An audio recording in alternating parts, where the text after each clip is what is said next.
how do you say this place in the Highlands? Kingussie? Kingussie?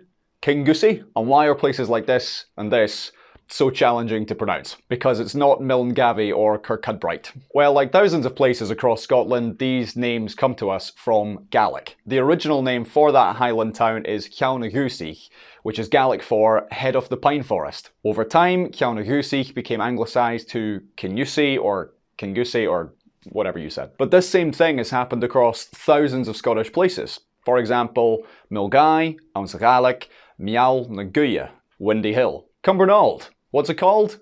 Cumbernauld, the coming together of the waters. In fact, if you live in or near a place that starts with or contains och, bal, dun, inver, kin, or kill, these derive from Gaelic. Now I know there's going to be folks on Sachuminton accusing me of forcing people to now say these places by their original Gaelic names, but hold up, we still say Munich rather than Munchen, or Ivory Coast rather than Côte d'Ivoire. To me, it's just interesting to find out the origin of the names of these places. And if you are a hill walker in Scotland and you love bagging a Munro, especially so when you come to names like Sgwr na Lapich or Carn Mor Jerak, those Gaelic names will tell you way more than simply butchering the pronunciation would ever do.